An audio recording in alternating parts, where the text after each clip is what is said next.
So when you have a struggling kiddo, how do you help them become their best selves? What skills can you help them to build? And what is the goal for them to be just grow into the fullness of who they are created to be? So my name is Veronica Hunter, and I help parents put together a plan for what to do when their kiddo has ADHD so that their families can flourish. And I'm delighted to have with us today Dr. Kahane, who is a psychologist and practices out of the New York City, New Jersey area. And I will let her introduce herself more fully in a moment.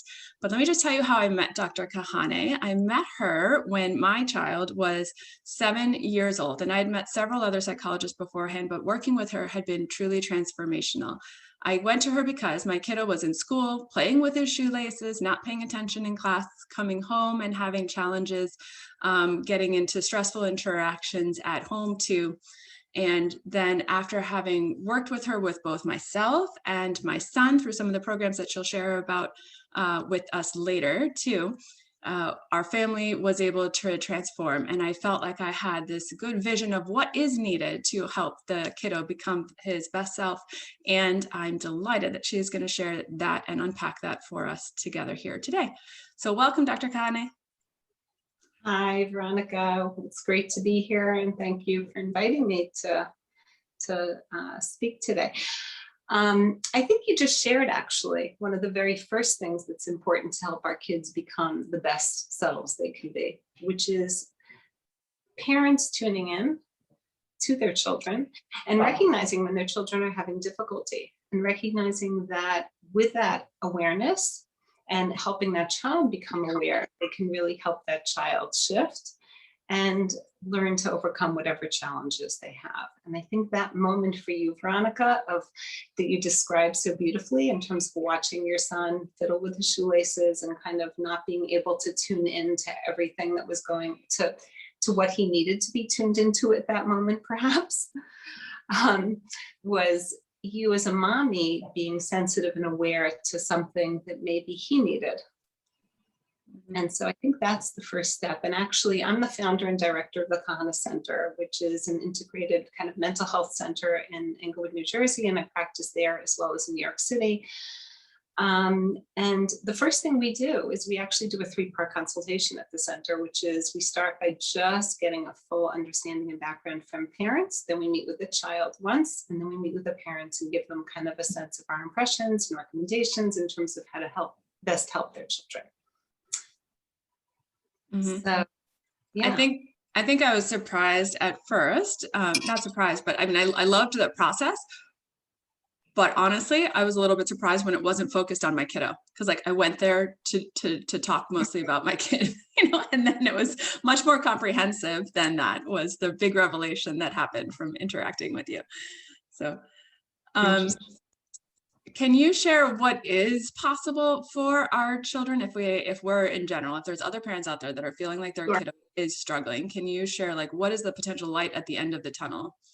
Right. Well, we're going to get to the potential light, but I think the first thing that's really helpful to think about is kind of there is a little bit of a tension between what works in the moment with your child and what works in the bigger picture for your child. So in the moment, you need them to get ready for school. In the moment, you need them to be get their homework done. In that moment, you need them to get dressed, or whatever it is that they need to be doing in that moment that they may not be doing as well as you need them to be doing it in order to be able to take care of their basic responsibilities. So as a parent, I think very often we end up kind of with children, especially who have ADHD or have attentional difficulties, we end up doing for them, because in that moment, it's very hard as a parent to step out and to let their children or to help their children develop the skills to do for themselves. It's much quicker to just do it for them. And so there's that short-term goal of getting them to school, which I totally get and I understand. And I think, pulls us very much to kind of execute for them. And as we know, children who have ADD have executive functioning difficulty. It's really hard for them to execute, harder than for other children. And it's hard for them to plan, and it's harder for them to prioritize. It's hard for them to organize the sequence of events and to see cause and effect. That's why they can be very impulsive, and to connect the dots. and to learn from their mistakes, and all those things and are inordinately frustrating for a parent, understandably. And so our kind of go-to very often is to be their compensation, like to do it for them or to fix it for them sometimes.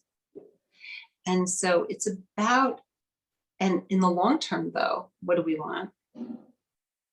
We need them to learn. Veronica, what do we need them to learn to do? How to be successful on their own independently when they grow up. Like you said, to be their best selves. Mm-hmm. Right? And if we want them to be their best selves, we need to use these opportunities as practice opportunities for them to develop these skills, to become fortified and overcome some of these challenges. Do they need more or less practice than other children in terms of these things? More practice. Exactly. But as a parent, understandably, it's so frustrating and it can be so difficult that we feel bad for them. We authentically don't like to feel their distress. It's distressing to watch your child in distress or frustrated or having difficulty with something.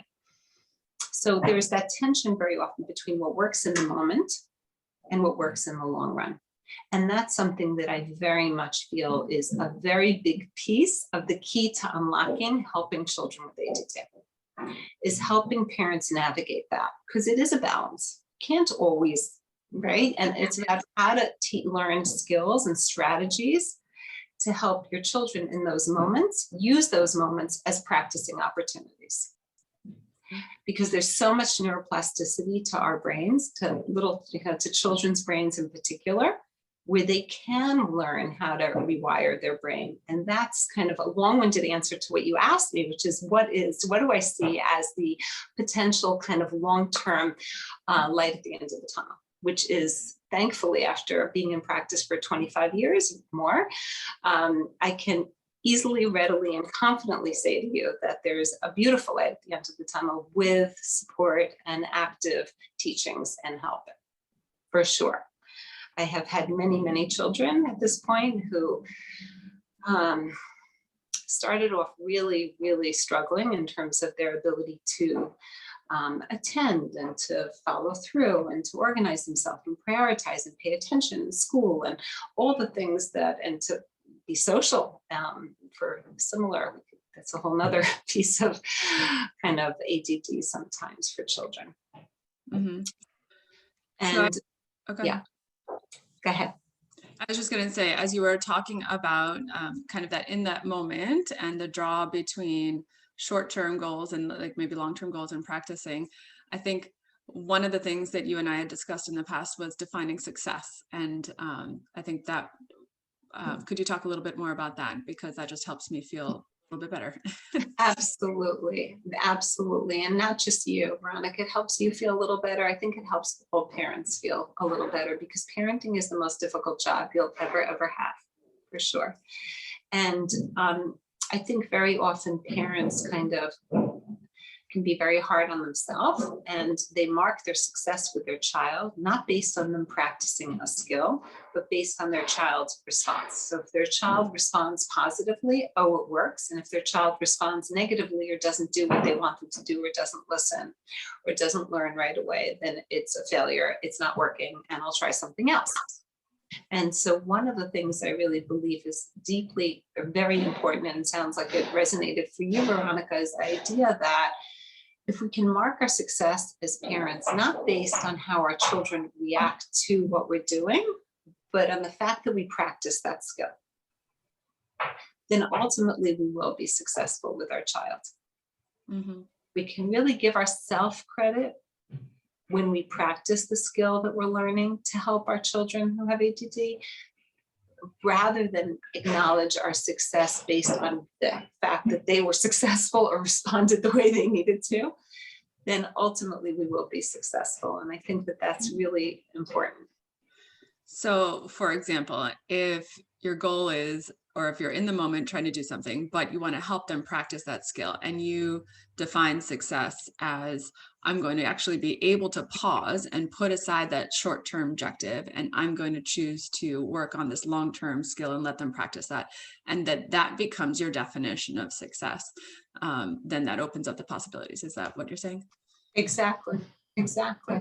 Right. Because there will be times where it will be, I mean, obviously it's a cost benefit in that moment. They may be even late to school, but if you got them to school, and I know, and that's a tough pill to swallow. And you may, as a parent, choose not to apply it in that kind of situation because the stakes are too high, maybe, which I totally got. But, if you're looking to practice, for example, screaming less at your child, let's say, right? And you don't scream at them and they still haven't listened to you, right? You were successful by definition of the fact that you didn't scream at them at that moment. Mhm. Even if they didn't do what you wanted them to do at that moment, that was a successful interaction, let's say. You can give me a different example. There are many, many, many examples we could use in that situation, but that's just Yeah, thank you. What are some common things to steer clear of as a parent, or some pitfalls that you see parents make, or mistakes that perhaps we feel tempted to do? a lot of times parents start off very calm, then they say the same thing over and over and over again. And at a certain point, their patience level goes all the way down and their tendency to become dysregulated themselves goes up, understandably, right? First time we can say it nicely and patiently, and if the child's not listening. So that's a very common, I would say, mistake that parents make, is that they repeat the same thing too many times. Mhm. I deeply believe that parents need to establish credibility with their children.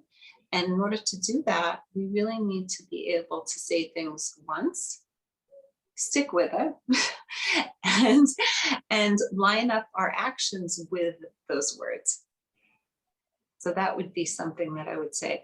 The other thing I would say is a very, very significant pitfall that many, many parents inadvertently fall into, is the idea that if I hear my child and I listen to what they want, then I have to give them what they want.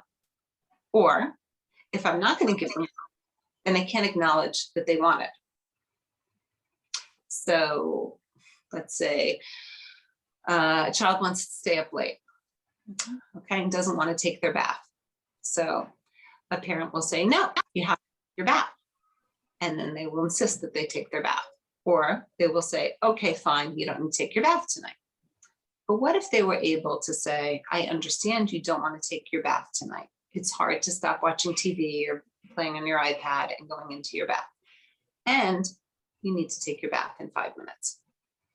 So I can hear you, I can acknowledge you, I can help you feel understood and real and important. And I, as a mommy or a daddy, can set limits with you. That's a very important game changer in life, because the likelihood, Veronica, of your child doing what you want them and need them to do at that moment goes way up. I can't promise it will be 100%, but it will go definitely rise in terms of likelihood of them cooperating and kind of doing because they feel heard. Like, that's why, because they feel heard and understood. Yeah, and you're helping them transition. We talk a lot about transitions with ADD. Transition is not just about transitioning from one activity to another.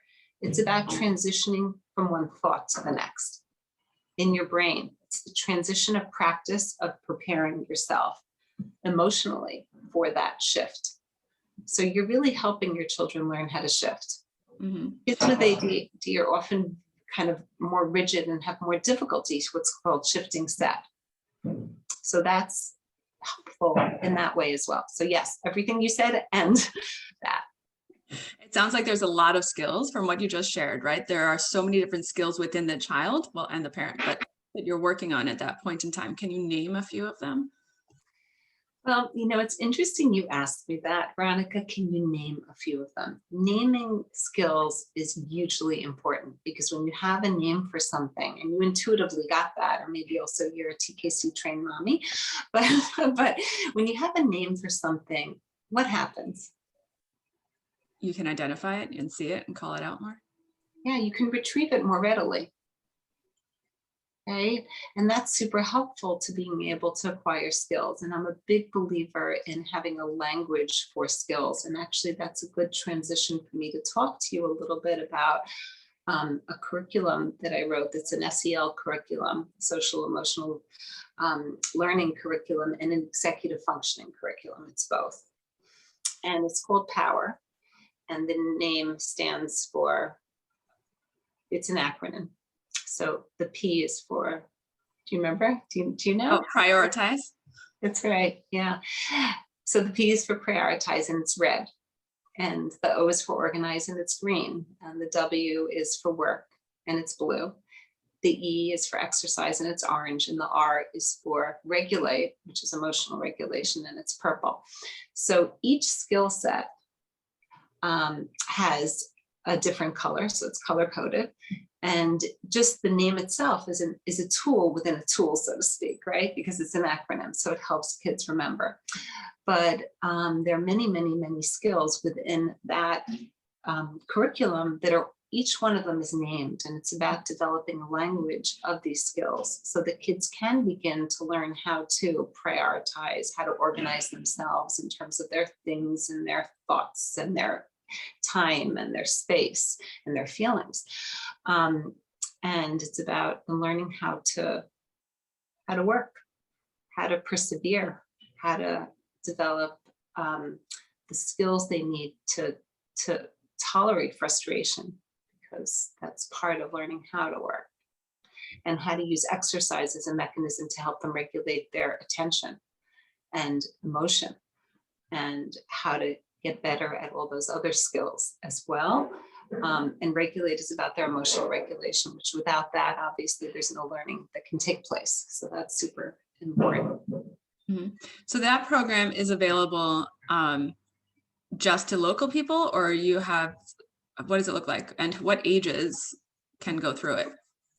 Right. So we've been running it in a number of schools, public schools in Bergen County. It's training teachers. We also train parents at the center. We do parent groups. It starts from age all the way. We've trained kids in schools in the tri-state area, starting with 4 or 5-year-olds all the way through high school. Presently, in terms of the coaching we're doing at the center, is mostly for school-age kids, starting from 2nd grade all the way through high school.